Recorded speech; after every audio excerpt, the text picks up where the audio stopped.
नमस्कार दोस्तों, astro clinic में आपका स्वागत है। आज हम लोग बात करेंगे राहु की युति सभी ग्रहों के साथ क्या रिजल्ट देती है।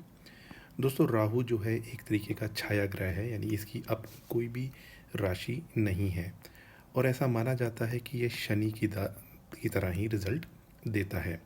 दूसरी चीज़ ये है कि राहु इल्यूजन का कारक है, यानी जो लोग डे ड्रीमिंग करते हैं, शेख चिल्ली या आप ऐसे करें कि जो लोग बहुत ज़्यादा सोचते रहते हैं, एग्जीक्यूट करना उस चीज़ का अलग होता है। जो लोग आउट ऑफ द बॉक्स कोई चीज़ें कर देते हैं, उसके लिए भी राहु ही माने जाते हैं उसके पीछे।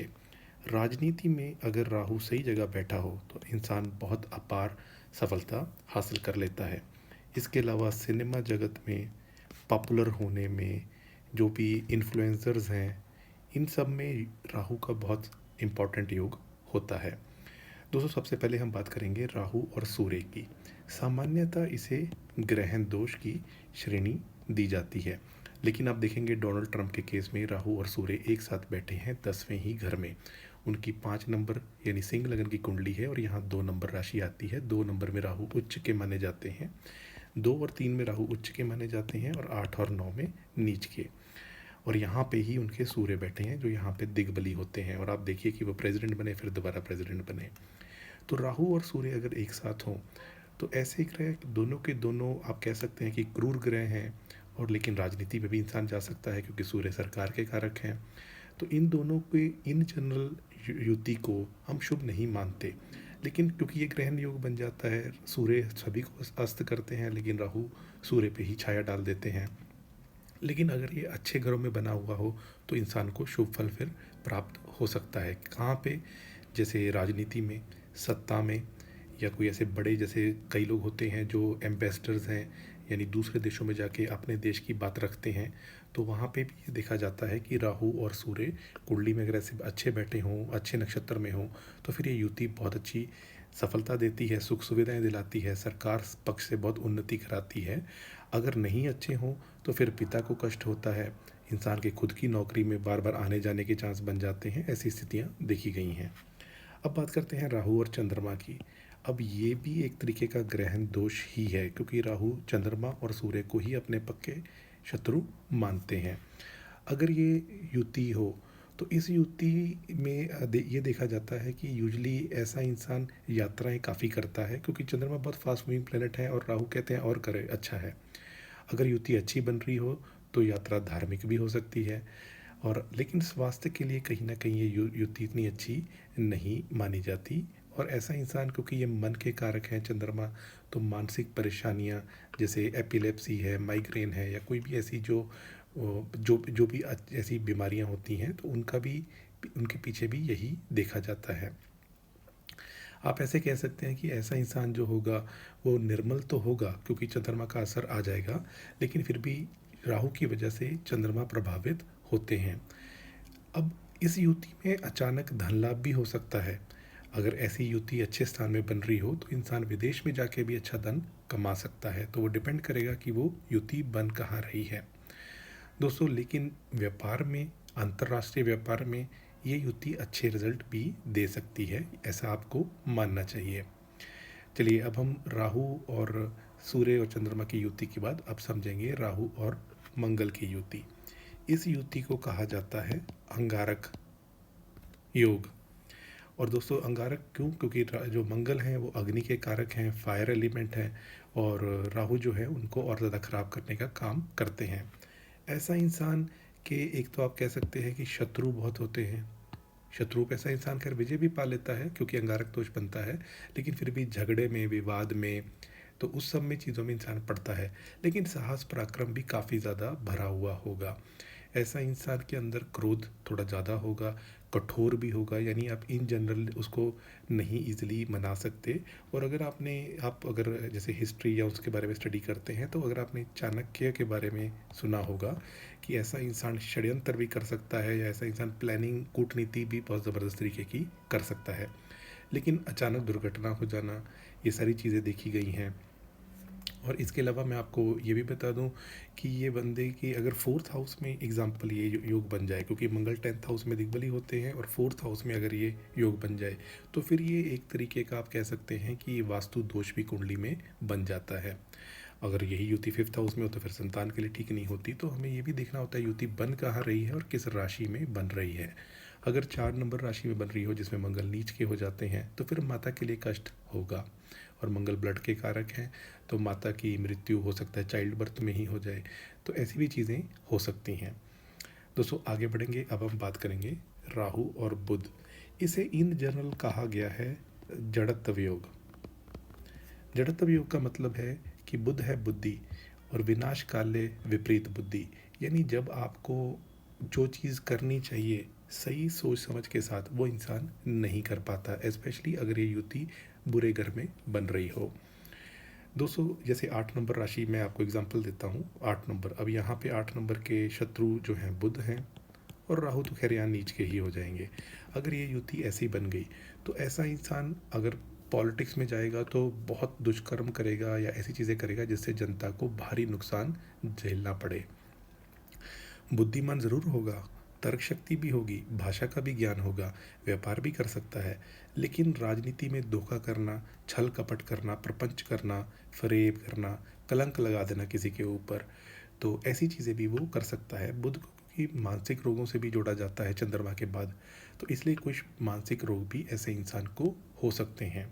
दोस्तों बुध त्वचा के भी कारक हैं, तो राहु त्वचा के रोग भी दे सकता है। इवन जैसे आप कह सकते हैं कि ऐसी बीमारियां जो लाइलाज हों, अस्थिरता, मन की अस्थिरता, ऐसी चीज़ें भी दे सकता है। अब अगर राहु की और बुध की युति हो तो ऐसा इंसान चालाक काफ़ी होगा, कूटनीति का उसको अच्छा वो होगा, जैसे साम दाम दंड भेद राजनीति में या किसी चीज़ में अगर कर रहा हो तो वो इंसान काफ़ी इस मामले में कुशल होगा।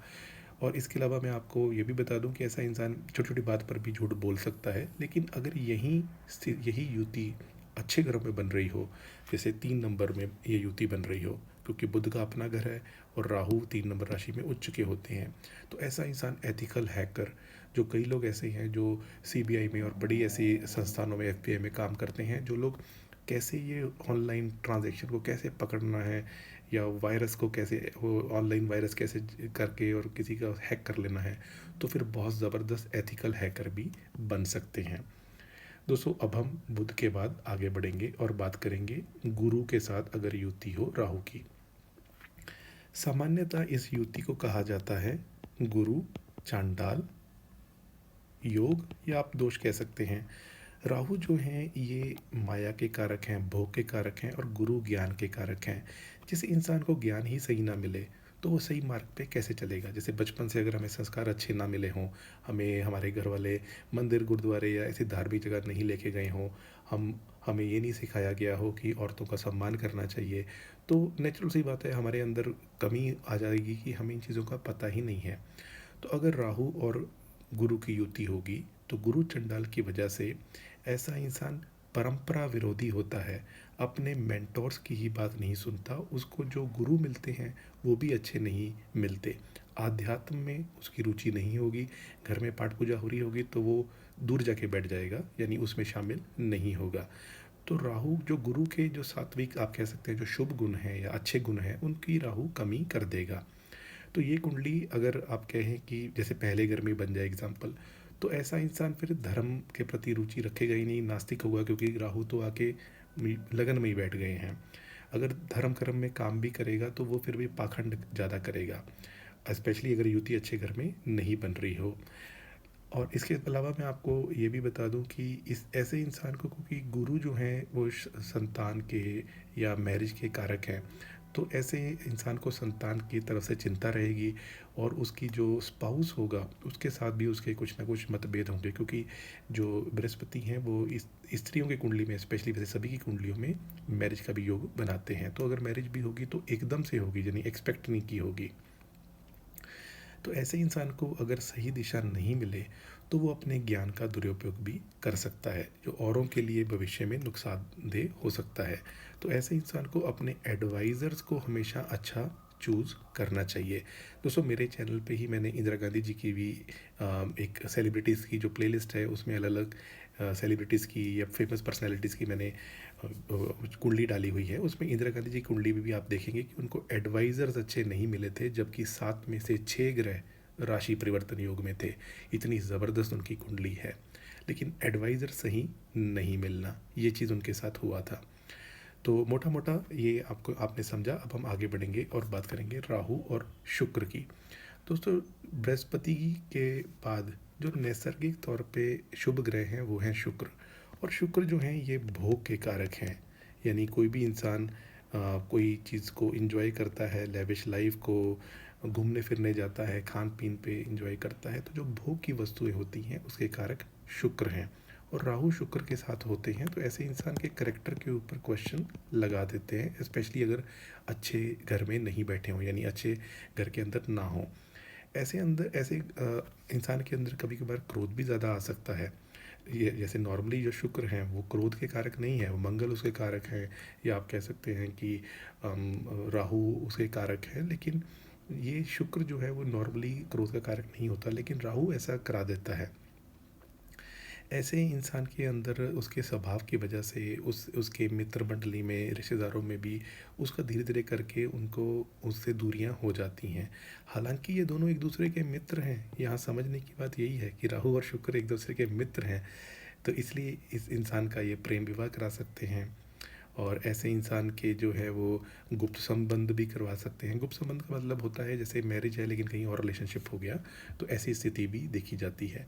ऐसा इंसान लोभी भी ज़्यादा हो सकता है, क्योंकि शुक्र अपने भोग को प्राप्त करने के लिए कोई भी माया रच सकता है। तो अगर यही युति 7वें या 12वें घर में हो, एग्जाम्पल जैसे मैं आपको दूँ 7th और 12th हाउस, तो ऐसे घरों में अगर युति बन रही हो तो फिर काम भावना भी ज़्यादा होती है, तो ये भी देखा गया है। और इसके अलावा अब हम बात करेंगे लास्ट, राहु और शनि। अब राहु जो है वो है इल्यूजन और शनि है जनता। तो ये युति क्या रिजल्ट देगी? दोस्तों इस युति को के कई नाम हैं। इसको श्रापित योग भी कहते हैं, धूर्त योग भी कहते हैं, और इसको नंदी योग भी कहते हैं। तो कई सारे इसके नाम हैं, लेकिन यहाँ भी आप ध्यान दीजिए कि राहु और शनि दोनों मित्र हैं, लेकिन दोनों ऐसे हैं जैसे टेररिस्ट हैं और एक साथ बैठ गए तो फिर क्या ही करेंगे। तो ये जो शनि और राहु एक साथ हों तो ये इंसान को कष्ट ज़रूर देंगे। जिस भाव में ये युति बनेगी और जहाँ दृष्टि जाएगी तो वहाँ पे ये कुछ ना कुछ गड़बड़ ज़रूर करेंगे। इस योग की वजह से इंसान के सुख, वैभव, समृद्धि, उन सब चीज़ों में कमी आ जाएगी। अगर ऐसा इंसान पॉलिटिक्स में जाएगा तो जनता ही उसका विरोध कर देगी और सड़कों पे उतर आएगी। तो ऐसी युति की वजह से ऐसा इंसान आप कह सकते हैं कि जनता में भी जाएगा तो वो एक्सेप्टेबल नहीं हो पाएगा। और ऊपर से अगर मंगल साथ बैठ जाए, मंगल देख लें, तो ऐसा इंसान तो ज़बरदस्त क्रूर आतंकवादी प्रवृत्ति का भी हो सकता है। ये युति बनती है पूर्व जन्मों के जो कर्म किए होते हैं, स्पेशली पाप कर्म, उसकी वजह से बनती है। ये युति आप ऐसे कह सकते हैं कि उस घर के संबंधित फल, जैसे पहले ही घर में ये युति बन जाए तो पहला घर तो हमारा लगन, हमारा शरीर है, तो ये उसी को ही खराब कर देगा। तो ये युति किसी भी तरीके से अच्छी नहीं मानी जाती। अगर 7 नंबर राशि में ये युति बन रही हो, जहाँ शनि उच्च के होते हैं और राहु को प्रिय राशि है शुक्र की, या ये युति एग्जाम्पल 11 नंबर में बन रही हो, 10 नंबर में बन रही हो, तब फिर भी कुछ अच्छा रिजल्ट मिल सकता है कि ऐसा इंसान जनता को माया में फैला के, जनता के ऊपर राज करके, जैसे आपने देखा होगा डिक्टेटर्स होते हैं, तो ऐसा इंसान कर सकता है कि वो क्रूर डिक्टेटर है लेकिन तब भी उसे कोई हटा नहीं पा रहा। लेकिन इन जनरल ये युति अच्छी नहीं मानी जाएगी। अब ऐसा इंसान जो होगा वो कई लोगों की हत्या करेगा, कई लोगों की हत्या के पाप का भोगी बनेगा, तो इसलिए ऐसा देखा गया है। दोस्तों इन सभी युतियों में सभी की ही शांति की ज़रूरत पड़ती है। जो मैंने शुभ फल बताए वो बहुत ही कम राशियों में या बहुत ही कम लगन में होता है। और एक तरीके से तो अगर ये राहु और शनि एग्जाम्पल, ये अगर आपके 9th हाउस में बन रहे हो तो ये पितृदोष ही बन जाता है, कहीं और होगा तो आंशिक पितृदोष होगा। तो ये युति की शांति ज़रूर करानी चाहिए। जो इनके वैदिक मंत्र हैं उनका 4 टाइम्स किया जाता है, और वो तांत्रिक मंत्र होते हैं, और उसके बाद उनकी हवन होता है उसके 10% का, और उसके 10% का तर्पण विधि जो दूध के साथ की जाती है। और ये सही नक्षत्र में, सही दिन देख के, सही मुहूर्त में ही करनी चाहिए, तभी इसके अच्छे रिज़ल्ट मिलते हैं। चलिए दोस्तों, आज हमने समझा राहु की युति सभी ग्रहों के साथ होगी तो क्या रिज़ल्ट मिलेगा। अगर आपको वीडियो अच्छा लगा तो इसको लाइक कर दीजिए। आपके लाइक से यूट्यूब के इनसाइट्स इस चैनल को और ज़्यादा बढ़ाएंगे और इस वीडियो को भी और ज़्यादा बढ़ाएंगे। और आप चैनल पे पहली बार आए हैं तो चैनल सब्सक्राइब कर लीजिए। आज के लिए इतना ही। आपका बहुत बहुत आभार।